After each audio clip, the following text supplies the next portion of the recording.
మత్తయి సువార్త 24వ అధ్యాయము 41 40 నుంచి 41 ఈ రెండు వచనాలు చదువుదాం. ఆ కాలమున ఇద్దరు పొలములో ఉందురు, ఒకడు తీసుకొని పోబడును, ఒకడు విడిచిపెట్టబడును. ఇద్దరు స్త్రీలు తిరుగలి విసరుచుందురు, ఒకతే తీసుకొని పోబడును, ఒకతే విడిచిపెట్టబడును. యాక్చువల్గా మన మూల భాషలోకి గ్రీక్ పదాల్లోకి మనం చదవడానికి మొదలు పెడితే లేదు కింగ్ జేమ్స్ వర్షములో అని ఉంది పదం.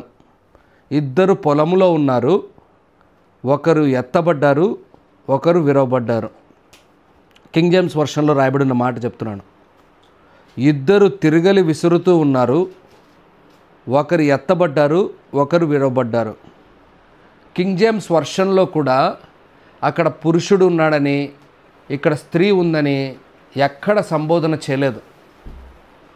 దాన్ని అలాగా తర్జుమాలు తీసుకొని వచ్చిన తర్వాత మార్చడానికి ట్రై చేశారు. అది ఎందుకు అనంటే స్పష్టంగా ఈ పని మగవారు చేస్తారు, ఈ పని ఆడవాళ్ళు చేస్తారు అనే ఉద్దేశంతో ఎవరు ఏ పని చేస్తున్నారు, ఎవరు ఎత్తబడ్డారు, ఎవరు విడబడ్డారు ఈ మాట ఇలాగా చెప్పడానికి ప్రయాసపడ్డారు. ఒకవేళ మనం గ్రీక్ పదాల్లోకి వెళ్ళడం మొదలు పెడితే అక్కడ చాలా విషయాలు, మొదటిగా రెండిటిని ఏమని చెప్తారంటే డియో అని అంటారు. ఏమంటారంటే రెండిటిని కలిపితే డియో, ఇద్దరు వ్యక్తులు ఉన్నారు అని చూపించడానికి డియో అనే పదాన్ని వాడారు. మొదటిగా 40వ వచనంలో ఉన్న విలువైన మాటలు చెప్తాను. అక్కడ పొలము అని ఉంది. యాక్చువల్గా పొలమును గ్రీక్ పదంలో అగ్రో అంటారు. ఏమంటారు దాన్ని?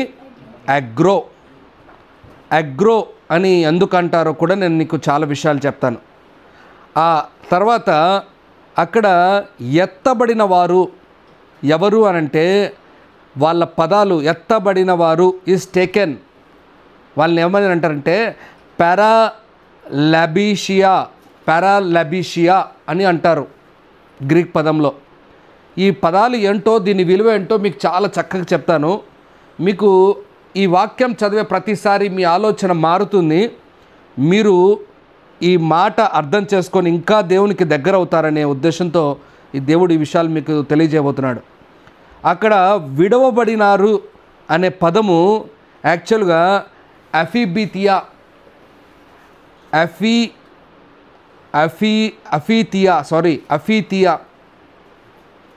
నేను ఈరోజు ఈ 3 పదాలు మీకు ఎక్స్ప్లెయిన్ చేయడానికి ట్రై చేస్తా. ఏందనంటే ఇద్దరు, తర్వాత ఎత్తబడిన వారు అంటే పారాలబితియా అనే పదము, ఇంకొకటి అఫీతియా. ఈ 3 పదాలు చెప్తాను నేను ఈరోజు వాక్యంలో. ఎందుకనంటే ఆ 2 వచనాల్లో కామన్గా ఉండేది ఏంటంటే ఇద్దరు. బాగా వినండి, ఇద్దరు. రెండవది ఎత్తబడిన వారు, ఇంకొకరు విడవబడిన వారు. కానీ అక్కడ కామన్గా లేనిది ఏంటంటే పొలము. మొదటిలో పొలం ఉంది, రెండవ దాంట్లో యాక్చువల్గా అది ఏమంటారు దాన్ని తిరగటి రాయి అని రాశారు, కానీ అది తిరగటి రాయి కాదు. సరే ఏమంటారు దాన్ని? తిరుగలి రాయి. యాక్చువల్గా అది తిరుగలి రాయి కాదు, మైలో. గ్రీక్ పదంలో మైలో అని ఉంటుంది. మైలో అంటే అది ఒక మైల్ స్టోన్ లాంటిది అనమాట. సో దాని విషయంలోకి వెళ్ళి ధ్యానించేదానికంటే మనం చాలా సమయం పడుతుంది కాబట్టి సాధ్యమైనంత వరకు నేను ఈ 3 పదాల కాడ ఆగిపోతాను ఈరోజుకి. ఏంటి 3 పదాలు? డియో, తర్వాత పారాలబితియా, అఫీతియా. ఏదో ఈ పదాలు తెలిసాయి మనం నేర్చుకుంటున్నామని కాదు, కానీ దీని విలువ ఏంటి? ఎన్నో విషయాలు యేసు ప్రభు వాళ్ళందరికీ చెప్పుకుంటూ వచ్చిన తర్వాత చివరిలో చెప్పిన మాట ఏంటంటే మీరు వినాల్సినవన్నీ వినిన తర్వాత చేయాల్సిన వాటిని చేయకపోతే, బాగా వినాలి మాట, ఇలా ప్రారంభిస్తున్నాను. వినాల్సినవన్నీ వినిన తర్వాత చేయాల్సినవన్నీ చేయకపోతే మీరు చాలా పెద్ద ప్రమాదంలో పడిపోతారు. ఏది ఆ ప్రమాదము? ఆ ప్రమాదము నిన్ను నన్ను దేవునికి చాలా దూరముగా తీసుకెళ్ళిపోతుంది. ఎంత దూరముగా తీసుకెళ్ళిపోతుందంటే ఇక నువ్వు అయ్యా కుయ్యా మొర్రా అని పిలిచినా కూడా నువ్వు నీ స్వరము నీ దేవునికి వినపడదు. వినపడేది అంతో ఇంతో ఇప్పుడే వినపడుతుంది. ఎప్పుడైతే వింటున్నావో, ఎప్పుడైతే నువ్వు ప్రారంభిస్తావో, ఎప్పుడైతే మారాలని తలంపు నీకు కలిగొచ్చిందో, నువ్వు నిర్ణయం తీసుకొని ప్రారంభిస్తావో అప్పుడే నీ జీవితంలో మార్పు రావడము ప్రారంభమవుతుంది. సో మొదటిగా మనం చూస్తే రెండిటికి డియో అనే పదానికి ఉన్న విలువ ఏంటి? బైబిల్లో అనేక చోట్ల ఇద్దరిని సంబోధించి యేసయ్య చాలా ఉదాహరణలు చెప్పాడు. ఒకవేళ మనం కొత్త నిబంధనలో మాత్రమే చూసుకుంటే 137 సార్లు సంబోధించాడు ఇద్దరిని అని మాట. మీ అందరికీ తెలుసు, శిష్యులను కూడా లూకా రాసిన సువార్తలో స్పష్టంగా ఇద్దరినిగా పంపించినట్టు మనం చూస్తున్నాం. ఏమి ఇద్దరిని ముగ్గురిని ఎందుకు పంపించకూడదు? త్రిత్వం అని ఆలోచించుకోవచ్చు కదా, లేకపోతే మరొకటి ఆలోచించుకోవచ్చు కదా, ఏమి ఒకటిని పంపించు కదా, ఏది కావాలంటే బలం పెంచాలంటే నలుగురిని పెంచవచ్చు కదా, నలుగురిని పంపచ్చు కదా, ఏవేవో ఆలోచనలు మనిషికి రావాలి. కానీ చివరిగా అక్కడే కాకుండా ప్రకటన గ్రంథములో కూడా, ఒకవేళ మనము ప్రకటన గ్రంథములో కూడా చూస్తే ఆ 11వ అధ్యాయము 3వ వచనంలో ఒక విషయాన్ని చూస్తున్నాం. నా ఇద్దరి సాక్షులకు అధికారం ఇచ్చేదను స్పష్టముగా చెప్పాడు 11వ అధ్యాయం 3వ వచనంలో. ఇద్దరు దేవునికి ప్రతిసారి ఏదైనా ఇద్దరు పక్షులు, 2 పక్షులు, బాగా వినామంటే 2 స్పారోస్ అని అంటారు దాన్ని. అలాగే చాలా విషయాలు ఒక్కొక్కటి చూస్తూ ఉంటే 2 అంటే 2 అనేది ఒక కలయికతో ప్రారంభమవుతుంది, ఒక సహవాసంతో ప్రారంభమవుతుంది, ఒక జంటగా వారి జీవితాన్ని కొనసాగించడం ప్రారంభమవుతుంది. ఈ జంట ఈవెన్ పెళ్ళి కాకముందు ఒకడు, పెళ్ళైన తర్వాత ఏమవుతారు? ఇద్దరు. కానీ బైబిల్లో ఏమని స్పష్టంగా చెప్పాడనంటే మీరు ఇద్దరు కాదు, మీరు ఒక్కరే. అంటే మీ మనస్సు ఎలా ఉండాలి? ఒక్కటిలాగా ఉండాలి మనస్సు, ఒకే మనస్సులాగా ఉండాలి. ఎప్పుడు విభేదించుకోకూడదు, ఎప్పుడు తగాదలాడకూడదు, ఎప్పుడు చూడు అది చూడకూడదు. నీ ఈగోని సాటిస్ఫై చేసుకోవడానికి కాదు. దేవుడు ఏర్పరిచిన వాటిని మనం వేరుపరచకూడదు.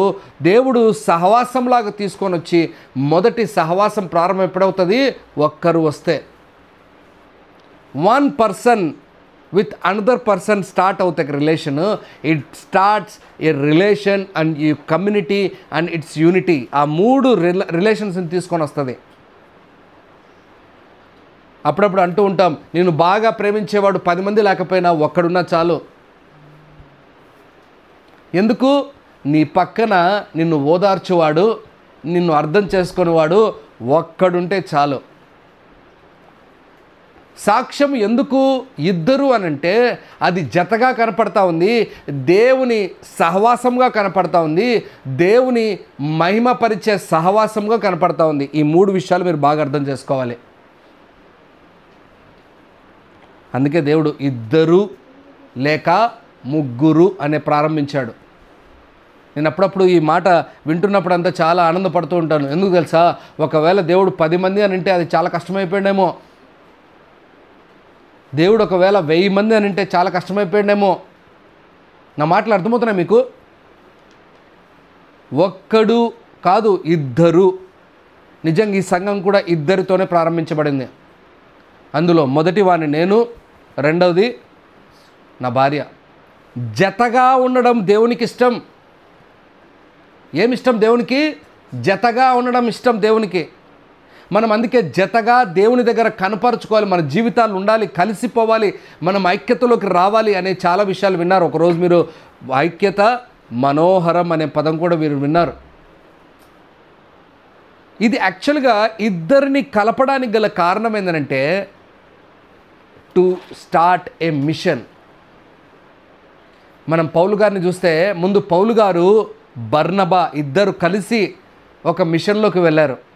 నా మాటలు విన్నారా మీరు? మీరు బాగా అర్థం చేసుకోవాలి. చాలా చాలా ఈరోజు విచిత్రమైన విషయాలు తెలుసుకోవడమే కాదు, మీకు చాలా ఉపయోగకరమైన విషయాలు తెలుసుకుంటారు. పౌలు గారు బర్నబా జతగా కనపడుతున్నారు. ఆ జతగా కనపడి పరిచర్య విస్తారముగా చేశారు, ఒక మిషన్లోకి వెళ్ళారు. కానీ ఒక సందర్భాన్ని వచ్చిన తర్వాత పౌలు సిలాసును, అలాగే బర్నబా ఎవరిని తీసుకెళ్తాడు? మార్కును. వాళ్ళు కూడా ఏమయ్యారు? ఇప్పుడు ఇద్దరే అయ్యారు. ఇటు ఇద్దరు, అటు ఇద్దరు. It's a mission accomplishment. Mission ప్రారంభముకు కావాల్సిన మొదటి మొదటి మొదటి క్రియ ఏందనంటే ఇద్దరు. It must start with the two. అందుకే యేసయ్య ఆ మిషన్ని స్టార్ట్ చేశాడు. కొత్త నిబంధనలో ఒక కొత్త మిషన్ స్టార్ట్ చేసే ముందు ఇద్దరిని పంపించడం స్టార్ట్ చేశాడు. డియో అని అంటే రెండు అర్థాలు ఉన్నాయి అక్కడ. డియో అంటే ఇద్దరు అనే కాకుండా బోత్ అనే పదాన్ని కూడా డియో అంటారు. బోత్ అంటే ఇద్దరు కలిసి ఒకటే వెళ్ళడం. ఈరోజు మనం ప్రకటన గ్రంథంలో చూస్తున్నాం, యేసయ్య ఎంత స్పష్టముగా చివరి దినాల్లో ఎంతోమంది కాదంట ప్రవక్తలు వచ్చింది, ఇద్దరే అంట సాక్షులు. అది ఆ మిషన్ స్టార్ట్ చేయడానికి. ఏ మిషన్ అది? న్యాయాన్ని తీర్చడానికి ప్రారంభించబోయే మిషన్ అది. ఇప్పుడు దేవుని దయా, ప్రేమ, కనికరం ఉన్న మిషన్ ఈ దినాల్లో మన జీవితాన్ని మార్చుకోవడానికి సిద్ధపాటు కలిగి ఉండాలి. ఎక్కడున్నారు వీళ్ళు? ఈ ఇద్దరు ఎక్కడున్నారు? పొలములో ఉన్నారు. అందుకే దాని పదం ఏం చెప్పాను మీకు? అగ్రో.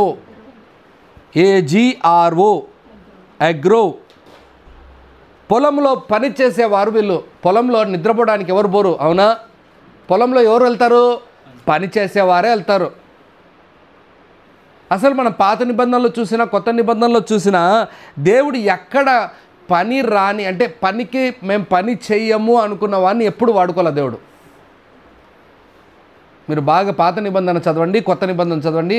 ఈ కొత్త నిబంధన, పాత నిబంధన వలలు బట్టే, చేపలు బట్టే జాలర్లను తీసుకొని వెళ్ళాడు, పని చేసేవారు వాళ్ళని. పాత నిబంధనలో చూస్తే ఎవరైతే పొలము పని చేసుకుంటూ దేవుని పనిని శ్రద్ధగా వారి వారి పనులు చేసుకున్నారో దేవుడు వాళ్ళని పిలుచుకుని వచ్చాడు. అలాంటి వాళ్ళలో ఒకరిని మీకు పరిచయం చేస్తున్నాను. మొదటి రాజులు 19వ అధ్యాయము 19వ వచనం. మీ అందరికీ తెలిసిన వ్యక్తి. పోయిన తర్వాత అతనికి ఎలీషా కనపడెను. అతడు ఎడ్ల చేత దుక్కి దున్నించుచు, అది ఒక పొలమునకు అధికారి అయి ఉండి కూడా ఏం చేస్తున్నాడు? ఇతను పని చేసేవాడిగా ఉన్నాడు, పొలము పని చేసేవాడిగా ఉన్నాడు. అందుకే అగ్రో అనే పదానికి రెండు అర్థాలు ఉన్నాయి. అగ్రో అంటే పొలము, దాంతోపాటి పొలముతో పాటి ఏమంటారు క్యాటిల్స్, అంటే ఆ క్యాటిల్స్ ఉన్న ప్రాంతాన్ని కూడా అగ్రో అంటారు. ఎందుకనంటే ఈ పదం ఈ ఎలీషా గారికి కరెక్ట్గా సూట్ అవుతుంది. ఈయన పని చేసేవాడు ఎడతేక దేవుని ఎన్ని చేశాడంట? 12లో ఎన్ని చేశాడు? ఆల్రెడీ 11 చేసేసాడు. ఎంత శ్రద్ధగా చేస్తున్నాడో, తానే కష్టపడుతున్నాడు తన పొలములోనే. శ్రద్ధ కలిగిన వాడు. మనము కూడా శ్రద్ధ కలిగిన వారమే, పని చేసేవారమే, దేవుడు చెప్పిన పనిని బాధ్యతగా చేసేవారమే ఉండాలి. ఏ బాధ్యత? దేవుడిచ్చిన బాధ్యత ఏదైనా కానీ. దేవుడు మొదటిగా మోషేకు ఒక బాధ్యత ఇచ్చాడు, ఆ బాధ్యతను సరిగ్గా నిర్వర్తించాడు. ఏ బాధ్యత అది? ఫరో ఇది మోషేకి. ఫరో అదే కుమార్తెకు కుమారుడిగా ఉన్నాడు. తాను చాలా వరకు జాగ్రత్తగా తాను చేయాల్సిన పనులను చేసుకుంటూ వచ్చాడు. తర్వాత జెతిరోకి ఏమయ్యాడు? అల్లుడయ్యాడు. ఎంత పని చేశాడు జెతిరోకి? ఓహో, ఆ గొర్రెలను తీసుకొని హోరేబు పర్వతానికి వెళ్ళి గొర్రెల్ని మేపుకొని అన్ని బాధ్యతలు చూసుకొని వస్తున్నాడు. అరే మా అల్లుడు, మా మామ, మేమేంది పని చేయాలి అని చెప్పి కాలు మీద కాలేసుకొని ముంత మామిడి, శనక్కాయలు అలాగ వేరేసుకుని అలాగా ప్రశాంతంగా తినుకుంటూ కూర్చుందాం, ఎంజాయ్ చేద్దాం. ఏం చేస్తున్నాడు? ఎడతెగక పని చేసేవాడిగా ఉన్నాడు మోషే. ఇప్పుడు చూడండి, అలాంటి మోషే దేవుడు పిలిచిన తర్వాత కూడా ఎంత శ్రద్ధగా దేవుని పని చేస్తున్నాడో. ఎంత శ్రద్ధ చెప్పండి మీరు నాకు ఆ మాట. ఎంత శ్రద్ధ? 40 దినాలు అన్నం తింటున్నామా లేదా అనేది కూడా పట్టించుకోవట్లే ఆయన. ఎంత సీరియస్గా ఉందండి థాట్. అర్థమైందా? పర్వతానికి ఎక్కెళ్ళిపోయాడు, 40 దినాలు అయిపోయింది. తింటున్నాడా తినలేదా, ధ్యానం లేదు, ఏమవుతుందో కూడా తెలియదు. దేవుని పని మీద అంత శ్రద్ధ కలిగి ఉన్నాడు. దేవుడు ఏం చెప్తే అది రాస్తున్నాడు, ఏం చెప్తే అది చేయడానికి ఇష్టపడుతున్నాడు. మనం ఎలా ఉన్నాము చెప్పాలి మీరు. అంత శ్రద్ధ రావట్లేదు మనలో. రావాలి శ్రద్ధ. మనం చేస్తున్న చిన్న పనైనా కానీ, మనం పెట్టే టీ కానీ, మనం పెట్టే కాఫీ కానీ, మనం పెట్టే ఏ పనైనా కానీ, చేసే పని శ్రద్ధ లేకుండా చేస్తే దేవుడు కూడా ఇష్టపడ్డు. నేను చెప్తున్నాను, ఈ మాట బాగా అర్థం చేసుకోండి. మీరు చేసే చిన్న పనైనా శ్రద్ధగా చేయడం నేర్చుకోండి. ఎందుకు చేస్తున్నానో నేర్చుకోండి. ఏబేల్ అర్పణలో, కయ్యూను అర్పణలో ఉన్న తేడా ఏంటో తెలుసా? బాగా వినండి మాట. ఏంటి తేడా వారిద్దరి మధ్యలో? శ్రద్ధ. శ్రద్ధ మొదటిది. శ్రద్ధ ఏంటి? ఏబేలుకు ఏంటి చాలా కష్టమైంది. ఏబేలు ఏ పని చేస్తున్నాడు? గొర్రెలలో మొదటి దాన్ని, శ్రేష్టమే. ఎన్నో గొర్రెలు ఉన్నాయి ఆయన దగ్గర. ఎన్నని గొర్రెలు గుర్తుపెట్టుకుంటాడు? అన్ని దాని మీద మొదటిది పుట్టిన దాని మీద మొహరేస్తున్నాడు, గుర్తులేస్తున్నాడు. ఎందుకు గుర్తేస్తున్నాడు? దీన్ని అర్పించాలి, శ్రద్ధ వహిస్తున్నాడు. అటువైపు కయ్యూను వస్తున్నాయి, ఫలాలు వస్తున్నాయి చెట్టుకి. మొదటి ఫలం ఏంటో తెలీదు, రెండో ఫలం ఏంటో తెలీదు, మూడో ఫలం అంటే ఏదో కూడా తెలీదు. ఏదో ఊరికి తెస్తున్నాడు, పెడుతున్నాడు. నా మాటలు అర్థమవుతుందా? విశ్వాసం వేరు. ముందు విశ్వాసం రాదు. ఉత్తుత్త విశ్వాసం పెట్టుకుంటే వేస్ట్. శ్రద్ధ రావాలి. ఏం రావాలి? శ్రద్ధ. శ్రద్ధ మన జీవితాల్లో ప్రారంభమైతే మనము కరెక్ట్గా దేవునికి ఇష్టముగా మార్చబడ్డానికి చాలా చాలా దగ్గర అవుతాం. ఎలీషా పక్కన ఉండకుండా తాను ఎంతో శ్రద్ధ వహిస్తున్నాడు. తన పొలము పని చేసుకుంటున్నాడు. వేరే వాళ్ళకి ఇచ్చుకోవచ్చుగా? అసలు మీకు ఆశ్చర్యమైన మాట చెప్తున్నాడు. ఇజ్రాయేల్లో పొలం పనిని కేవలము కింద ఉన్న బానిసలే చేస్తారు తప్ప ఎప్పుడు ఒక యజమానుడు చేసినట్టు బైబిల్లో ఎక్కడ చూడలేం మనం. కానీ ఒక ఎలీషా గారు పని చేసేవాడిగా, తన పొల పనిలో చేస్తున్న వాడిగా ఉన్నాడు. ఇంకొక మాట చూడండి, కొరింథీయులకు రాసిన పత్రిక, మొదటి కొరింథీయులకు రాసిన పత్రిక 3వ అధ్యాయం 9వ వచనంలో ఇలా ఉంటుంది.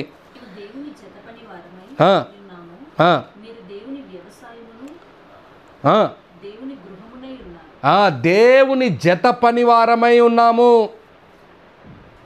మనము కూడా దేవుని పనిలో జత పనివారమై ఉండాలి, కలిసిపోవాలి, పని చేయాలి. ఎంతకాలం బ్రతుకుతాం బ్రదర్? మనం ఎంతకాలం బ్రతుకుతాం మనకు క్లారిటీ లేదు. ఇచ్చిన పని అంత శ్రద్ధగా చేస్తాం. కేవలము మనకు నచ్చిన పనులే కాదు, మనకు నచ్చని పనులను కూడా చేద్దాం. ఆ విషయంలో శ్రద్ధ. ఒకవేళ నేను చెప్తుంటాను అప్పుడప్పుడు. మొన్న నేను వెంకటేష్కి ఫోన్ కొట్టా, తమ్ముడు నువ్వు ఇప్పుడు పోడ్కాస్ట్ చేస్తున్నావు, మంచిదే. ఆ పోడ్కాస్ట్ సెట్టింగ్స్ తెలుసుకో, దాని అల్గోరిథం తెలుసుకో, దాని కోడింగ్ తెలుసుకో, ఎవరు ఎక్కువ వాక్యాలు ఎలా వింటున్నారు, మన వాక్యాలు ఎక్కువ రిగరస్గా లోపలికి వెళ్ళి చాలామంది జీవితాలను మార్చాలి. పంజాబ్లో ఉన్న ఒక సిస్టర్, నాకు తెలిసిన ఒక అమ్మాయి, ఆ అమ్మాయికి వాక్యం పంపించాను నిన్న మన రాత్రి ఆల్ నైట్ ప్రేయర్ది. ఆమె అంటుంది, brother I'm really blessed by the word. చాలా బాగా ఉంది బ్రదర్, నాకు చాలా మంచి వాక్యం అనిపించింది బ్రదర్. నేను అందరికి పంపించేసాను, రాత్రి పంపించేసిందంట ఆవిడ. అందరికి పంపించిందంట వాక్యాలు వినండి అని. నేను అన్నాను, అల్గోరిథం పని చేయి, నేర్చుకో, ఏది చేస్తున్నావు, ఏ పని చేసినా ఎలా చేయాలి? శ్రద్ధ కలిగి, బాధ్యత కలిగి, దానిలో డీప్ డైవ్ అయిపోవాలి. ఇంకా ఎలా డీప్ డైవ్ అవ్వాలి? దేవునికి మహిమ తెచ్చిపెట్టాలి. మోషే ఏ పని ఇచ్చినా కూడా అలా శ్రద్ధ కలిగి చేశాడు. అందుకే లాస్ట్లో ఒక మాట అంటాడు దేవుడు, నా ఇల్లంతటిలో, ఏ ఇల్లంతట్లో? దేవుని ఇల్లంతట్లో అంట. నీ ఇల్లు నా ఇల్లు కాదు. మా ఇంట్లో వీళ్ళు విశ్వాసంగా ఉన్నాడని 1,00,000 రూపాయలు ఆడబెడితే ఆడు ఉంటుందని, అది కాదు. నా ఇల్లంతట్లో దేవుని ఇల్లంతట్లో ఒకే ఒక వ్యక్తి, బాగా వినండి ఈ మాట, ఒకే ఒక వ్యక్తి, మీకు ఆశ్చర్యం కలగచేయాలి ఈ మాట, ఒకే ఒక వ్యక్తి పరిశుద్ధ స్థలానికి వెళ్ళగలడు. ఎవరు అడక్కపోయినా కూడా అతి పరిశుద్ధ స్థలానికి వెళ్ళగలడు, అన్ని చోట్ల తిరగలడు ఒకే ఒక వ్యక్తి. ఆయన ఎవరో తెలుసా? మోషే. మామూలుగా ఆయన కోసం దానికి నిలువుటంగా అవసరం లేదు, మరో అంగి అవసరం లేదు, ఇంకేం అవసరం లేదు ఆయనకు. అతి పరిశుద్ధ స్థలానికి పోవాలంటే ఇజ్రాయేల్లో భయం పుడుతుంది. ఆ రోమ్టాలు లేచి నిలబడితే భయం పుడుతుంది. ఏమైతే తెలుసా? లోపలికి వెళ్ళిపోయి చనిపోయి బయటకు వచ్చిన వాళ్ళు ఎంతోమంది ఉన్నారు. వాళ్ళకు చనిపోతారేమో అని వాళ్ళు తాళ్ళు గట్టి పెట్టి పంపిస్తారు డ్రెస్సుకి. అర్థమైందా మీకు? అంత విశ్వాసిగా ఉన్నాడు మోషే. మనం జత పని వారం అవ్వాలి. పౌలు గారు కూడా మనల్ని ప్రోత్సహిస్తున్నాడు. మనం కూడా కేవలం ఊరికే వాక్యాలు వింటూ ఎంతకాలము? మనం జత పని వారం అవ్వాలి. మనం కలిసిపోవాలి. కొత్త నిబంధనలో ప్రతి ఒక్కడు యాజకుడే. యాజకుడు అంటే ఓన్లీ ఇక్కడ కూర్చొని వాక్యం చెప్పాడు కాదు. మీరందరూ యాజకులే. మీరందరూ బాధ్యతలు తీసుకోవాలి. మీరందరూ మీ పనులను సరిగ్గా చేసుకోవాలి. మనం ఈ చివరి దినాల్లో చేయగలిగిన శ్రేష్టమైన పనిని మనం చేయాలి. మనం ఎంత చేయగలమో శ్రద్ధ కలిగి అంత చేస్తే, నిజంగా చెప్తున్నాను, మనం మరణించిన తర్వాత దేవుడే అంటాడు, రే మహిమ తెచ్చిపెట్టవరా నా కోసం, చాలరా. మనం జత పని వారిగా ఉన్నామా? మనం డీప్ డైవ్ అవుతున్నామా? మన అర్పణ ఎలా ఉంటుంది? మన పని ఎలా ఉంటుంది? మన సమర్పణ ఎలా ఉంటుంది? మనం దేవునితో ఎలా చేస్తున్నాం? మన కొద్ది మనం ఆలోచించుకోవాలి. పౌలు గారు ఎంతో బాధ్యత కలిగి అప్పుడప్పుడు అంటాడు నా కుమారుడు అని. ఎందుకు తిమోతిని పిలిచాడు తెలుసా? ఎందుకంటే తనకి ఎంత భారం ఉందో, ఎంత శ్రద్ధ ఉందో అదే శ్రద్ధ ఉంది తిమోతికి, అదే బాధ్యత ఉంది తిమోతికి, అదే ఆలోచన ఉంది తిమోతికి. యేసయ్య ఆలోచన ఎంత ఉందో మనకు కూడా అంతే ఆలోచన రావాలి. ఎంత శ్రద్ధ వహించాడు యేసయ్య? నా తండ్రి ఏం చెప్తే చేస్తాను, నేను నా ఇష్టం వచ్చింది చేసుకోవడానికి రాలేదు, నేను ఆయన చేస్తున్నాడు, నేను కూడా చేస్తున్నా పని. ఎంత చక్కగా చెప్పాడు యేసయ్య. మనం కూడా ఆయన వచ్చిన పనిని కరెక్ట్గా నిర్వర్తించి చేయాల్సిన పనిని 3.5 సంవత్సరాలు చేసి వెళ్ళిపోయాడు. పెద్ద టైం ఏం అవసరం లేదు మనకు. అర్థమైందా? మనం బతుకుతున్నాం ఎక్కువ సంవత్సరాలు, కానీ చేయాల్సిన పనిని శ్రద్ధగా చేయలేకపోతే, దేవుడు చెప్పినట్టు చేయలేకపోతే, నిజం చెప్తున్నాను, మనంత దరిద్రులు ఎవరు ఉండరు. నేను అందుకే చెప్తాను, మీరు చేసే చిన్న పనైనా పెద్ద పనైనా ఏది పెట్టుకోకండి మనసులో. మీరు శ్రద్ధగా చేయడం నేర్చుకోండి. పాటలు పాడుతున్నారా? శ్రద్ధగా పాడండి. నేను చెప్తున్నాను మీకు, పాటలు పాడుతుంటే కొంతమంది తూతూ మంత్రాన్ని పాడుతుంటాడు. మా అన్న పాడుతూ ఉండేవాడు చిన్నప్పుడు. మేమంతా తెల్లవారుజామున ప్రార్థనలో కూర్చున్నప్పుడు మా తాత పాడేవాడు, కూడుకొని ఉన్నాము. ఆ కాలంలో ఆంధ్ర క్రైస్తవ కీర్తనల పాటలన్నీ అలాగే ఉండేటివి. మా ప్రభు, మా అన్న కోడి కొని ఉన్నాము. ఏంద్రా కోడి? అవునరా, ఆడుంది, కోడి ఉంది. ఆ కాలంలో కోడి కొనుక్కొని వచ్చేవాళ్ళు, నాటుకోడి. మా అన్న చింత యాడుండేది? కోడి పైన ఉండేది. ఈరోజుకి వస్తారు సంపి దినాలు బాగా. శ్రద్ధ ఆడుంది, కోడి పైన ఉంది. మనం పాడే పాట మీద లేదు. మీరు పాడే పాటలు శ్రద్ధ కలిగి పాడండి. నేను చెప్తున్నాను చూడు బ్రదర్, మీ రక్త కణాల్లో కూడా మార్పులు వస్తాయి. హల్లెలూయా. ఎందుకు తెలుసా? మనం సృష్టించిన దేవుని ఆరాధిస్తూ ఉంటే రక్త కణాలు మామూలుగా ఉంటాయా? దేవుడు మాట్లాడుతున్న మాటలు ఇవన్నీ. అందుకే మనం కూడా ఏమవ్వాలి? చేసే ప్రతి పని శ్రద్ధగా చేయాలి, భారం కలిగి చేయాలి. ఒక మాట సామెతలు 12వ అధ్యాయం 11వ వచనం, మీ అందరికీ తెలిసిన వాక్యం అది. తన భూమిని సేద్యపరుచుకొను వాడికి ఆహారము సమృద్ధిగా దొరుకును. బాగా వినాలి. ఎవడైతే ఆ పొలమును, ఆ ఇంటిని, తన జీవితాన్ని బాగా పనిచేసి శ్రద్ధ కలిగి చేస్తాడో వాడికి కావాల్సినంత సమృద్ధిగా దొరుకుతుంది. ఏం సమృద్ధి? ఆహారము. లోక సంబంధమైన ఆహారం కాదు. అంబానీ సంపాదిస్తున్నాడు. నేను కూడా ఈరోజు ఈ ఉద్యోగాన్ని వదిలిపెట్టి, ఈ పరిస్థితులను వదిలిపెట్టి, ఈ పాస్టర్ పరిస్థితిని వదిలిపెట్టి లోకాన్ని సంపాదించుకోవడానికి వెళ్ళగలను. వెళ్ళి ఆ పనులు చేసి కొన్ని కోట్లు సంపాదించగలను నేను. అది కాదు దేవుడు చెప్పేది. ఏ ఆహారము? ఈ ఆహారం జీవాహారం. ఈ వాక్యాన్ని సమృద్ధిగా మనం చదవాలి, తెలుసుకోవాలి, నేర్చుకోవాలి. ఎంత సీరియస్గా ఉంది మనలో శ్రద్ధ. ఎన్ని విషయాలు నువ్వు సీరియస్గా ఆలోచిస్తున్నావు. పాల్సర్ అన్న అని ఒక అన్న ఉన్నాడు, స్టీవెన్సన్ వాళ్ళ తమ్ముడు. ఆదికాండము 1వ అధ్యాయంలో 1వ వచనమే ఆయన ధ్యానించడానికి 1 నెల పట్టిందంట. అంటే 1 నెల అంటే ఆయన ఏం పట్టుకోలేక కాదు, రోజు 10 గంటల సమయం గడిపేవాడంట ఆయన బైబిల్ ముందు. ఆ 1వ వచనంలోనే అన్ని విషయాలు తెలుసుకున్నాడంట ఆయన. మనం ఒకరోజు యోహాను 1వ అధ్యాయం 1వ వచనం గురించి ధ్యానించాం. నా జీవితంలో నాకు చెప్తున్నాను బ్రదర్, నేను ధ్యానించకముందు నాకు ఏం తెలియదు బ్రదర్. అది నిజం చెప్తున్నాను, మీ దగ్గర ఒప్పుకోవాలి. నేను నాకు రాదంటే రాదు. నాకు దానిలో లోగోస్ ఉందని, దాంట్లో థియోస్ ఉందని, దానిలో థియోన్ ఉందనేది నాకు అసలే తెలియదు బ్రదర్. ఎప్పుడైతే శ్రద్ధ కలిగి మనం వాక్యాన్ని తీసుకొని దాన్ని ధ్యానించడం మొదలు పెడతామో, దానిలో ఉన్న రసాన్ని తీసుకోవడం మొదలు పెడతామో, దానిలో ఉన్న వాటిని అన్నిటిని తీసుకొని, ఎందుకంటే ప్రతి వాక్యములో ఏముంది తెలుసా? జీవం ఉంది. హల్లెలూయా. ప్రతి మాటలో జీవం ఉంది. ఆ మాటను నువ్వు తీసుకొని మారితే నీ జీవితము బహుబలంగా కట్టబడుతుంది. నువ్వు సాక్షిగా నిలబడిపోతావు. నీ కుటుంబానికి ఒక సాక్షిగా నిలబడిపోతావు. దావీదు ఎలాగ సాక్షిగా నిలబడిపోయాడో, అబ్రహాం ఎలాగ సాక్షిగా నిలబడ్డాడో, నువ్వు అలాగ నిలబడతావు. కానీ నీలో ఏముండాలి? శ్రద్ధ. దేవుడు చెప్పిన పనిని ఏం చేశాడు? ఏయ్ అబ్రహాం లే, పదా, బయలుదేరు, ఊరు దేశం మొదలుపెట్టరా. ఏం చేశాడు? మొత్తం మొదలుపెట్టేశాడు. ఏయ్ లోతును వదిలిపెట్టి పక్కన పెట్టు, పద. 100 సంవత్సరాలు 130 సంవత్సరాలు వచ్చాయి మనవాడికి. బాగా వినాలి ఈ మాట. 130 సంవత్సరాలు వచ్చింది. ఆ 130 సంవత్సరాలు అప్పుడు, ఏయ్ నాన్న లేరా, నువ్వు ఒకసారి పోయి బలి ఇవ్వాలి, పద. ఏమన్నాడు తెలుసా? చిత్తం ప్రభువా. ఇది దేవుడు కాదేమో, ఇది వాడు కాదేమో, ఇది వీడు కాదేమో, ఇది దయ్యం ఆడుతుందేమో, క్వశ్చనే లేపలేదు. క్లారిటీ ఉన్నాడు. అన్నిటికంటే శ్రద్ధ కలిగి అర్పించడానికి వెళ్ళి తీసుకొని వెళ్ళిపోయాడు. మనలో ఆ తలంపు రాకపోతే మన జీవితంలో మార్పు రాదు. చూద్దాం. లూకా రాసిన సువార్త 9:66 ఒక గుణపాఠం మనకు నేర్పిస్తూ ఉంది. ఒక మంచి పాఠం మనకు నేర్పిస్తూ ఉంది. 9వ అధ్యాయం 62వ వచనం.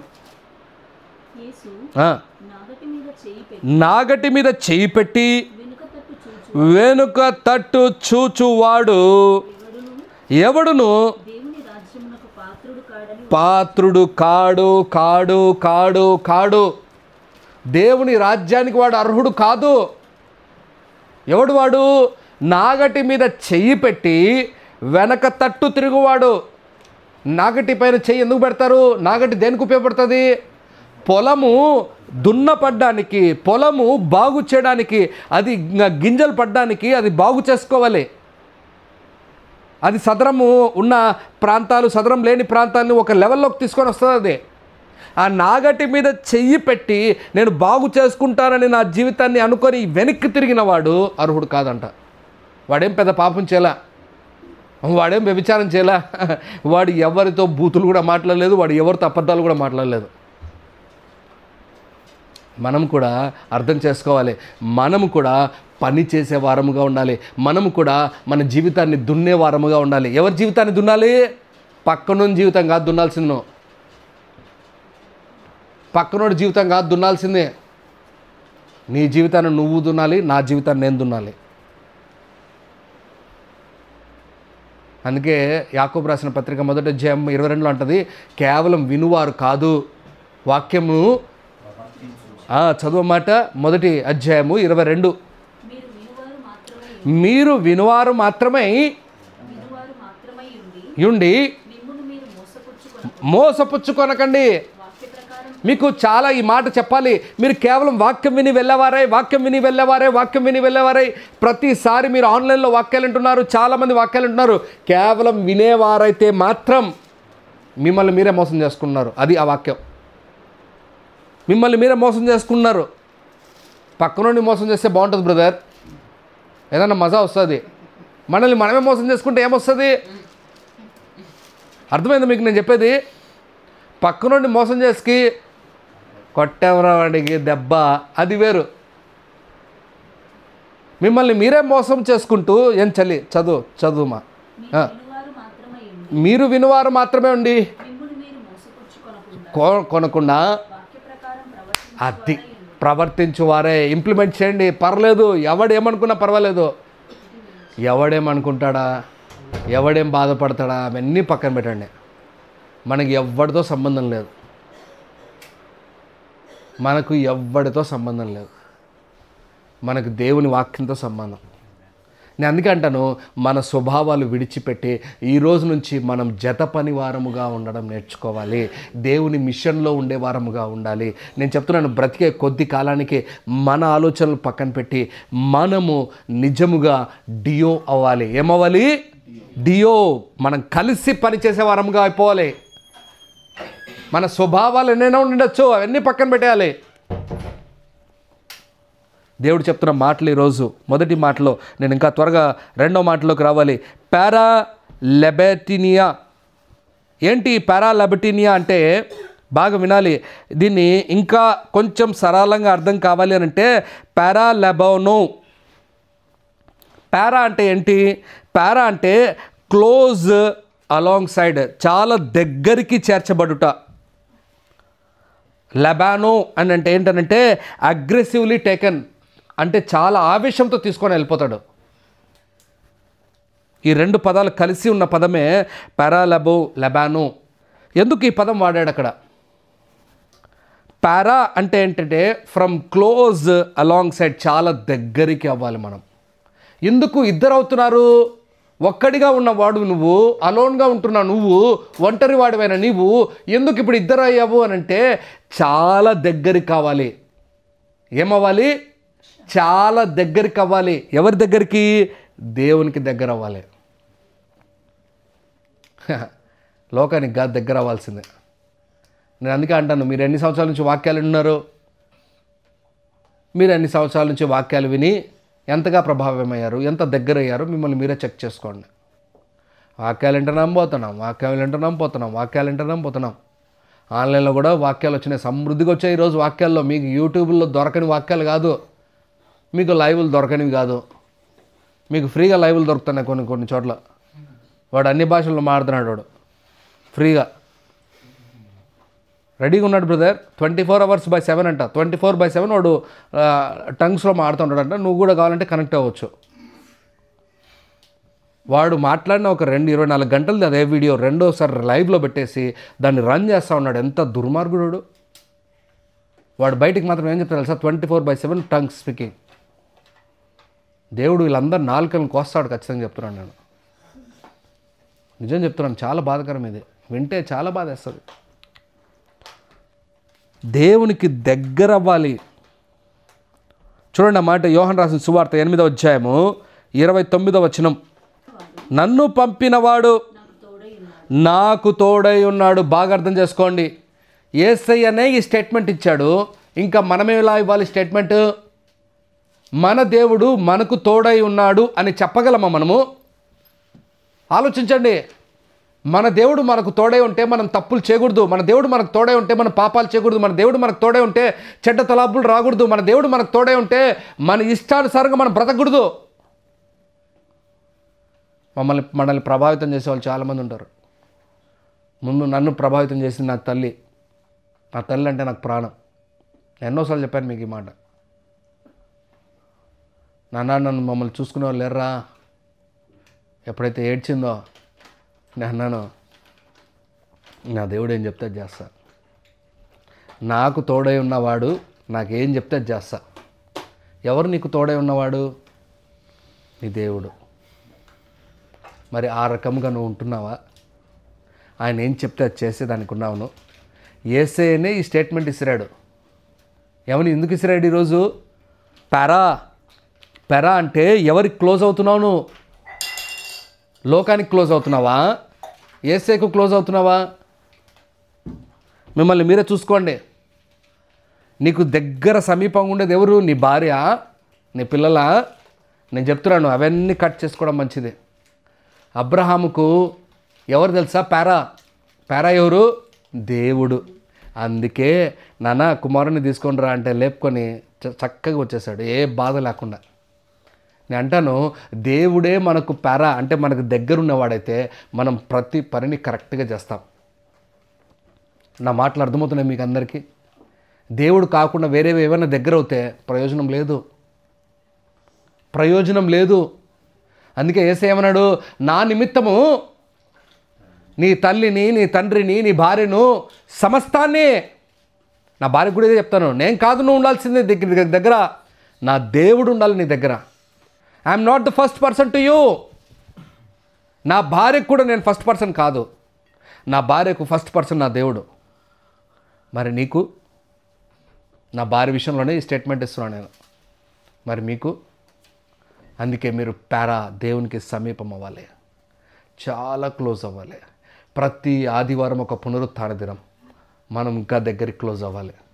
మనం మృతుల్లో నుంచి లేపబడిన వారం ఇంకా దేవునికి క్లోజ్ అవ్వాలి. దేవుడు చెప్తున్న మాట, నేను నా దేవుడు ఏం చెప్పాడు? చదివాడు యోహాను రాసిన సువార్త 8:29 చదువుతున్నావు కదమ్మా.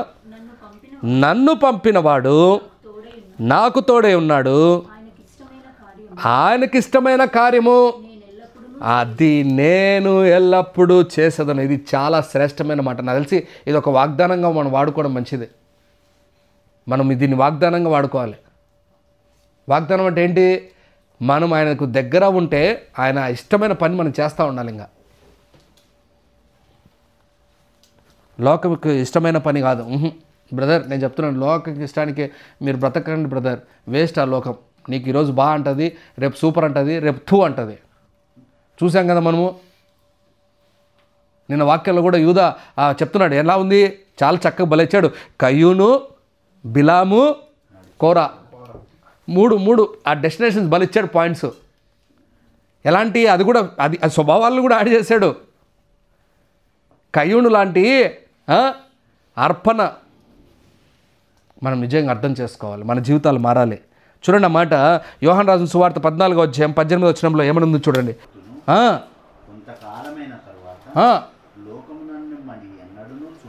అది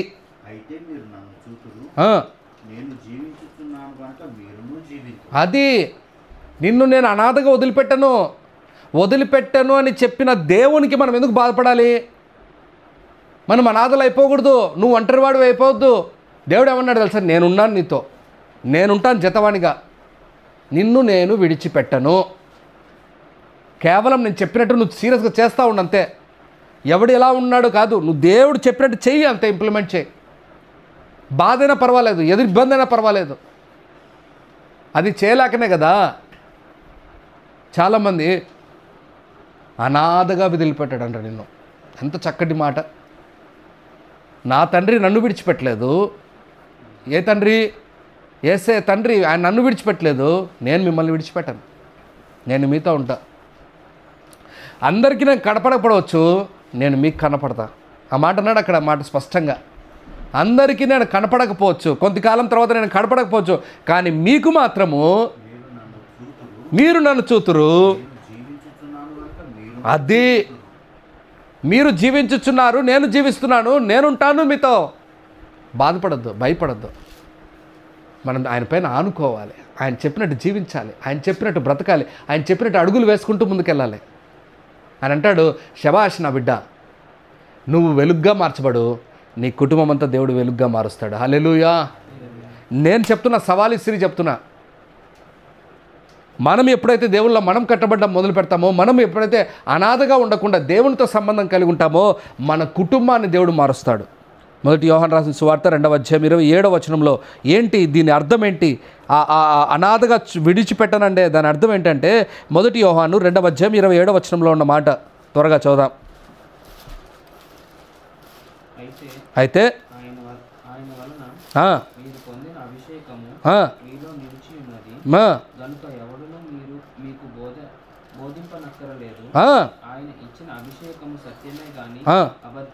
ఇంకెవ్వరు అవసరం లేదు, నువ్వు ఆయనతో సహవాసం కలిగి ఉండాలి. ఎంత బాండ్ అయిపోవాలి నీకు దేవుడితో? దేవుడు యేసయ్య నావాడు. నీకు ఇంటర్నల్ అయిపోవాలి ఆయన, నీ పర్సనల్ అయిపోవాలి ఆయన, నీ జీవితంలో ఒక భాగం అయిపోవాలి ఆయన, నీ స్వభావంలో నీ స్వభావం అయిపోవాలి ఆయన. నీ జీవితాన్ని మార్చిన వాడు, ఆయన చెప్పిన క్రియలన్నీ మనలో ఉండాలి. అలా ఉంటే మనం నిజముగా దేవునికి ఇష్టముగా ఉండేవాళ్ళం. పారాకు అర్థం ఉంది అక్కడ. అందుకే నెక్స్ట్ మాట మీకు చెప్తున్నాను. ల్యాంబానో అంటే ఏంటంటే అగ్రెసివ్లీ టేకన్. ఎవరైతే ఆయనకు దగ్గర ఉంటారో వారిని ఆవేశపూర్వకంగా దేవుడు తీసుకెళ్ళిపోతాడంట. మామూలుగా అక్కడ ఏముంది, వాళ్ళు కొనిపోబడతారని ఉంది మామూలుగా తెలుగులో. ఒకరు ఎత్తబడి ఒకరు విడవబడి అని పాట పాడుతూ ఉంటారు. ఎత్తబడి కాదది, దేవుడు వారిని గట్టిగా కొనుక్కొని అంటే ఏమంటుందని తీసుకెళ్ళిపోతాడంట. ఎవరైతే దగ్గర ఉంటారో, ఎవరైతే ఆయన చెప్పినట్టు జీవిస్తారో. నేను అంటాను, ఒక్కసారి ఎత్తబడిన వారిలో నువ్వు లేకుండా పోయావే అనుకో అయిపోయా. ఇంతకాలము బైబిల్ పట్టుకొని, ఇంతకాలం క్రైస్తవుడని చెప్పి, ఎంతకాలం మనము ఏమేమో చెప్పి అవన్నీ ఏమైపోయింది లాస్ట్కి శూన్యం. అదంతా శూన్యం. నాకు అప్పుడప్పుడు బాధ వేస్తుంటుంది. మనం నరకంలో ఎక్కువ శాతం అంటే పర్సంటేజ్ వైజ్ చూస్తే నాకు తెలిసి క్రైస్తవులు ఎక్కువ మంది ఉంటారేమో. నాకు బాధ వేస్తుంటుంది అప్పుడప్పుడు ఈ మాట చెప్పడానికి. అందుకే అన్నాడు యేసయ్య, అరే అబ్రహాం సంతానం ఎక్కడి నుంచి వస్తాయంట? తూర్పు నుంచి, పడమర నుంచి, అక్కడి నుంచి వస్తుందిరా. మీరు మామూలు వాళ్ళు కాదరా. మీకు ఇచ్చిన మంచి భాగ్యాన్ని, మంచి ధన్యతను మీరు పోగొట్టుకున్నారా? ఎవరు పోగొట్టుకున్నారు? ఇజ్రాయెల్ ప్రజలు పోగొట్టుకున్నారు. ఎప్పుడు చూడు మేమిది. యాకోబు రాసిన పత్రిక 1 అధ్యాయం 12వ వచనంలో ఇలా ఉంటుంది. నేను ల్యాంబానో పదానికి అర్థం చెప్తున్నాను. శోధనను సహించువాడు ధన్యుడు, అతడు శోధనకు నిలిచిన వాడే. తనను తాను ప్రేమించే వారికి అది అక్కడ మామూలుగా వాగ్దానం చేసిన జీవ కిరీటం అని ఉంది, కానీ వారిని త్వరపడి తీసుకెళ్ళిపోయి వాళ్ళకు జీవ కిరీటం ఇస్తాడంట దేవుడు. ఎవరికి? ఆయన చెప్పినట్లు బ్రతికే వారికి. శోధనలు వస్తాయి, బాధలు వస్తాయి, ఇబ్బందులు వస్తాయి, అందరికీ వస్తాయి, రాకుండా ఏం పోవు. మీకు వేరే టైపు, నాకు వేరే టైప్ వేరంతే, కానీ ఆల్మోస్ట్ అలాగే వెళ్తాం. మన ప్రయాణాలు అన్నీ అలాగే ఉంటాయి. ఉడిదుడుకులే, ఇబ్బందులే, తిట్టులే, ఇబ్బందులే, అసహించుకోవడమే, వేదన పెట్టడమే, బాధ పెట్టడమే. కానీ దేవుడు అన్నాడు, మీరు దాని కొరకు రెడీగా ఉంటే, మీరు దాని కొరకు సహించేవారే, మీరు దాన్ని భరించేవారే మీరుంటే, నేను మిమ్మల్ని త్వరగా తీసుకెళ్ళిపోయి, ఈ మాట వినండి, ల్యాంబానో ఏంటి తెలుసా? నేను త్వరగా తీసుకెళ్ళిపోయి నీకు జీవ కిరీటం ఇస్తా. దేవుడు వచ్చి త్వరగా తీసుకెళ్ళి ఏమిస్తాడంట తెలుసా? నీకు ఆలస్యం లేకుండా జీవ కిరీటం ఇస్తాడంట. నీకు కావాలా ఇది? నీకు కావాలి అని అంటే మన జీవితాన్ని మార్చుకోవాలి. కేవలం వినువారం కాదు, చేసేవారంగా ఉండాలి. మనల్ని మనం మోసం చేసుకోకూడదు. ఎవరిని మోసం చేసినా పర్వాలేదు. అందుకే చాలా చాలా మంచి మాట. ఈ వాక్యం వింటున్నప్పుడే చాలామందికి భయం పుడుతుంది. ఒకడు ఎత్తబడతాడు, ఒకడు విడవబడతాడు అంటేనే చూడ్డానికి చాలా భయంకరంగా ఉంటుంది. కానీ ఈరోజు దేవుడు చెప్తున్నాడు, ఎత్తబడ్డం విడవబడ్డమే కాదు, వాడిని త్వరగా, వానికి దగ్గర వచ్చిన వాడిని అగ్రెసివ్గా తీసుకెళ్ళిపోయి వానికి కిరీటంని ఇస్తాను నేను. మూడో మాట నేను చెప్పి ముగిచ్చేస్తాను. ఇక్కడ మూడో మాట ఏం చెప్పాను మీకు? అపీథియా స్పెల్లింగ్ చెప్తాను. APHIETAI అపీథియా. ఈ పదము అఫీమియా అనే పదం నుంచి వచ్చిన పదం. ఇది ఆరిజిన్ ఇక్కడి నుంచి వచ్చింది. దీనిలో 2 పదాలు కలిసాయి. ఒకటి యాపో అండ్ ఇంకొకటి ఏంటంటే హెమీ. 2 పదాలు, ఒకటి యాపో, ఇంకొకటి హెమీ. యాపో అంటే ఏంటంటే అవే ఫ్రమ్. యాపో అంటే దూరానికి నెట్టేస్తాడు. హెమీ అంటే అది ఎంత దూరానికి అని అంటే ఇంకా నేను దగ్గర చేసుకోవడం కూడా అవకాశం లేదు. హీ విల్ సెండ్ అవే. ఇది చాలా విలువైన మాట. ఈ మాట వింటున్నప్పుడంతా మనకు భయం పుట్టాలి. మత్తయి రాసిన సువార్త 17వ అధ్యాయం 18లో ఇలా ఉంటుంది. అంతటా యేసు ఆ దయ్యమును గద్దింపగా అది వానిని వదిలిపోయెను. ఆ చిన్నవాడు స్వస్థత నొందెను. బాగా వినాలి. ఈ అఫీతియా అనే పదము ఇక్కడ వాడారు మత్తయి రాసిన సువార్త 17:18. ఎందుకు వాడారు?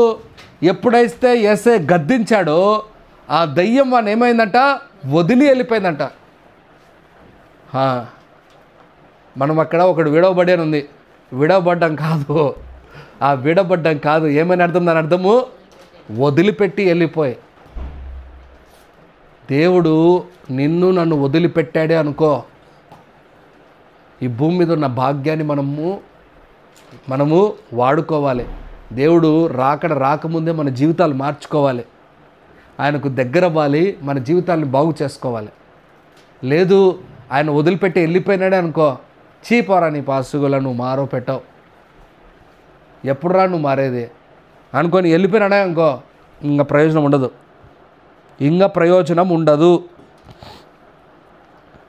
దేవుడు చెప్తున్న మాటలు ఇవన్నీ. దయ్యము వదిలిపెట్టిపోయిందంట ఆ శరీరాన్ని.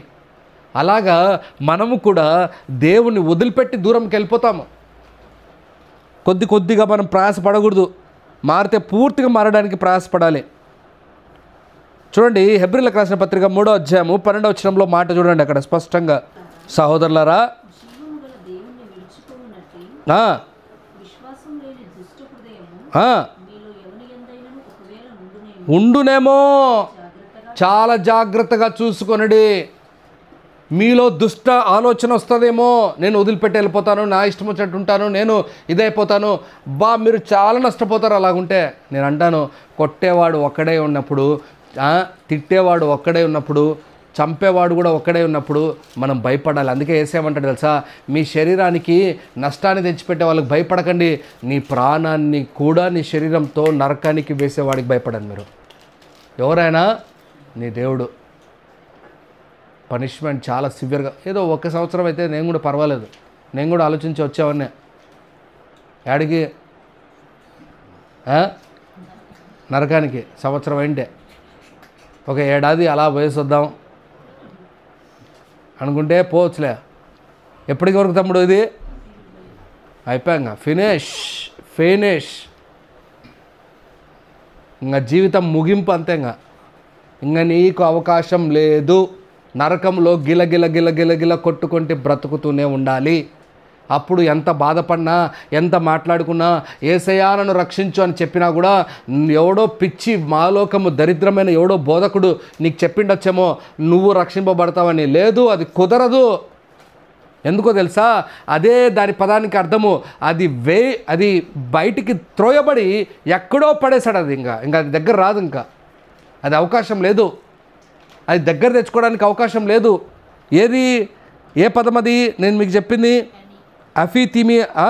అఫీతియా. మనం చాలా జీవితాలు, అందుకే మత్తయి రాసిన సువార్త 11వ అధ్యాయము 21వ వచనం, నేను త్వరగా ముగిస్తాను వాక్యం.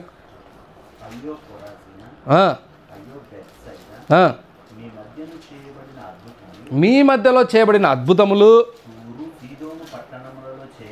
చేయబడిన ఎడలా గోనె పట్టు కట్టుకొని వాళ్ళు మారేవాళ్ళయ్యా. మీ మధ్యలో చేసి నేను వేస్ట్ అయిపోయాను. దేవుడు చెప్తున్న బాధకరమైంది, మీకు అన్నీ ఇచ్చాను, నేను మీరు అడిగిన వాటిని ఇచ్చాను. మీ మధ్యలో చేయాల్సిన పనులు వాళ్ళు తూరు మధ్యలో చేసినంటే వాళ్ళు ఎప్పుడో మారిపోయిండు. వాళ్ళు గోనె పట్టు కట్టుకొని వారు మనసులు మార్చుకొని నా వైపు తిరిగిండు. నేను అందుకే అంటాను, దేవుడు చేసిన చిన్న పనిని కూడా విడిచిపెట్టదండి. అమ్మా, నేనైతే విడిచిపెట్టాను నాయన. నేనైతే ప్రతి వాటిని తలపోసుకుంటాను. నాకు ఇచ్చిన ప్రతి వాటిని బట్టి సిగ్గుపడను. ప్రతి వాటిని జ్ఞాపకం చేసుకొని ఘనపరుస్తూ ఉంటాను. ప్రతి వాటిని తెచ్చుకొని దేవునికి ఇంకా ఇష్టంగా బ్రతకడానికి ప్రయాసపడుతూనే ఉంటాను. దేవుడు చెప్తున్న మాటలు ఇవి. మనం ఇంకా దేవునికి దగ్గర అవ్వాలి, దేవునికి దూరం అవ్వకూడదు. ఏ పదం అని చెప్పాను మీకు? అపో అంటే దూరం అయిపోకూడదు. మనం మారాలి, ఇంకా దగ్గర అవ్వాలి. ఎందుకంటే మీకు చాలా ఆశ్చర్యమైన ఒక ఉదాహరణ చెప్తాను. 1 శామ్యూయలు 16వ అధ్యాయం 14వ వచనంలో ఒక మంచి చాలా బాధాకరమైన మాట ఉంటుంది. యెహోవా ఆత్మ విడిచిపోయి యెహోవా యొద్ద నుండి దురాత్మ ఒకటి వచ్చి సౌలు ఆ, సేవకులు అతని దేవుని యొద్ద నుండి ఆ, వచ్చిన దురాత్మ ఒకటి ఆ, నిన్ను వెరిపించి ఉన్నది. ఆ. ఎప్పుడైతే అపోహిం జరుగుతుందో, దేవుడు ఎప్పుడైతే నేను వదిలిపెట్టేసి వెళ్ళిపోతాడో, నీ దగ్గరికి వచ్చేది ఏది తెలుసా? దురాత్మ. రెండిట్లో ఒకే ఆత్మ ఉంటుంది నీ దగ్గర. ఒకటి దేవుని ఆత్మ, రెండవది దురాత్మ. ఇప్పుడు ఈ వాక్యం వింటున్నప్పుడు నీ మనసు లోపలికి వెళ్ళి ఆ వాక్యాన్ని ప్రభావితం చేస్తున్నప్పుడు నీ ఆత్మను మార్చుకోవడానికి, నీ ఆత్మ ద్వారా ప్రార్థన చేయడానికి, ఆత్మతో దేవునితో సహవాసం చేయడానికి నువ్వు ప్రయాసపడాలి. అప్పుడు దేవుని ఆత్మ నీలో ఉండడానికి ఇష్టపడుతుంది. కానీ నువ్వు ఎప్పుడైతే దేవుని మాట వినవో, అపోహిం అవుతావో, దేవునికి దూరం అయిపోతావో, వెంటనే వచ్చి అటాక్ చేస్తుంది. ఇంకా ఒక చోట ఉంటుంది, ఒక్క ఆత్మ పోయింది, ఈసారి వచ్చి ఎంతమందిని పట్టుకొని వచ్చింది? 1 into 7, 7 ఆత్మలు. ముందు ఒక్క ఆత్మ ఉన్నప్పుడే వాడు బాధపడ్డాడు, ఇప్పుడు ఎన్ని ఆత్మలు వచ్చినాయి? అబ్బా, ఇంకా మామూలుగా ఉండదు సినిమా. అందుకే మనం చాలా జాగ్రత్తగా ఉండాలి. అందుకే మనం సరిగ్గా ఉండాలి. మనం నష్టం తెచ్చుకోకూడదు, మన జీవితాన్ని పాడు తెచ్చుకోకూడదు. యేసయ్య తెలిసినప్పటికి కూడా లాభం ఏంటి?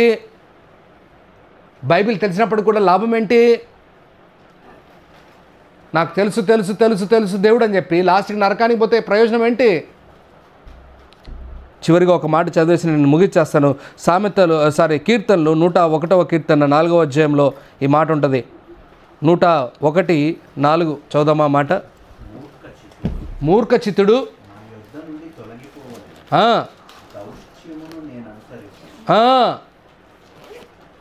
దౌష్ట్యమును నేను అనుసరింపను. మూర్ఖ చిత్తుడు ఏమంట? తొలగిపోవును. అవును, తొలగిపోతాడు. మనము మూర్ఖ చిత్తుడు అంటే మనం పర్వర్స్ ఆట, అంటే మనకు దేవునికి వ్యతిరేకమైన తలంపు కలిగిన వారమైతే దేవునికి దూరం అయిపోతాం. చూడండి అన్నమాట, I will not know wickedness. ఆయన ఏమన్నాడు దావీదు? నేను మాత్రము తప్పుడు పనులను తెలుసుకోను, నాకొద్దు. మూర్ఖ చిత్తుడు చదుదాం. తర్వాత నేను అనుసరింపను, నాకొద్దు, నేను తప్పుడు పనులు చేయను.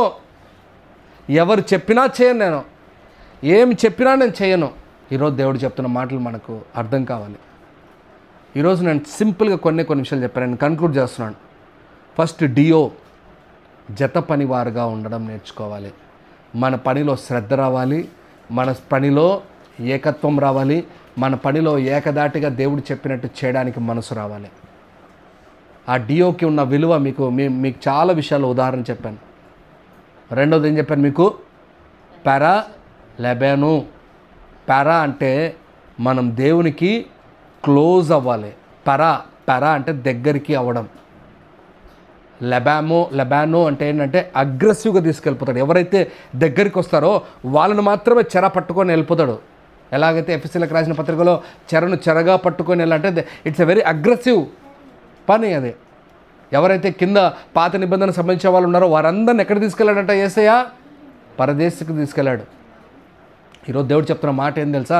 మనం కూడా పట్టబడి దేవునికి క్లోజ్ అయిపోయి మన జీవితాన్ని వెంటనే మార్చుకొని వెళ్ళాలి. పని చేసే వారముగా అగ్రో మనం పని చేసే వారముగా కూడా ఉండాలి. శ్రద్ధగా ఉండాలి, పని చేసే వారముగా ఉండాలి మొదటి మాటలో. రెండోది ఏం చెప్పాను మీకు? దగ్గర అవ్వాలి, ఆయనతో కొనిపోయబడే వారముగా ఉండాలి. మనం ఆయన పరలోక రాజ్యంలో ఉంటే నిత్యము ఆనందమే. నేను చెప్తున్నాను, ఈ బాధలు దుఃఖాలు ఈడ భూమి మీద ఆల్రెడీ భరిస్తున్నాం. మనం ఇబ్బందులు పడుతున్నాం, ఇక్కడ సమస్యలు పడుతున్నాం. ఇంకా అది కూడా మళ్ళా నరకానికి వెళ్ళిపోయి సమస్యలు పడేదానికంటే వేస్ట్. కానీ చివరిగా ఏం పదం అది? దానిలో 2 పదాలు మీకు చెప్పాను. ఏంటి ఆ 2 పదాలు? ఎపో అండ్ హెమి. ఎపో అంటే దూరం వెళ్ళిపోవడం. దేవుడు నిన్ను దూరం వదిలిపెట్టేస్తాడు వినకపోతే. ఇద్దరూ ఉన్నారు, ఇద్దరిలో పొలం పని చేస్తున్నారు, కానీ ఒకడు ఆ పొలం పని చేసేటప్పుడు శ్రద్ధ వహించి దేవుడు చెప్పినట్టు మారేవాడొకడు, మారని వాడు ఎవడైతే ఉన్నాడో వాడు విడవబడ్డాడు, వాడు దూరం వెళ్ళిపోయాడు, వాడు నరకానికి వేయబడ్డాడు. ఎవరైతే మారాడో, శ్రద్ధ కలిగి తన జీవితాన్ని బాగు చేసుకున్నాడో, కేవలం వినువాడు కాకుండా, తనను తాను మోసం చేసుకునేవాడు కాకుండా, కేవలం ఏదో వాక్యాలను చెప్పుకోవడం కాకుండా వారి జీవితాన్ని వాక్యానుసారంగా నడుచుకున్నవాడు దేవునితో కొనివేయబడ్డాడు. నువ్వు రెండిట్లో ఎవరు ఉంటావు? నీ జీవితాన్ని మార్చుకునేవాడిగా ఉంటావా, లేకపోతే నీ జీవితాన్ని పాడు చేసుకునేవాడిగా ఉంటావా?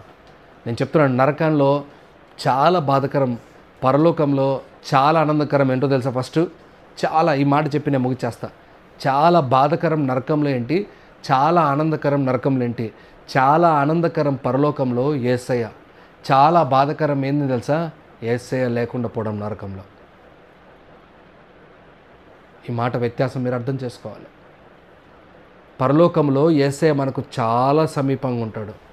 బైబిల్ చెప్తుంది ప్రకటన గ్రంథంలో, ఆయన ముఖ కాంతి వెలుగులో మనం ఉంటాం. అక్కడ సూర్యుడు లేడు, చంద్రుడు లేడు, ఆయన ముఖ కాంతిలో మనం ఉంటాం. ఆయనకు అంత క్లోజ్గా ఉంటాం.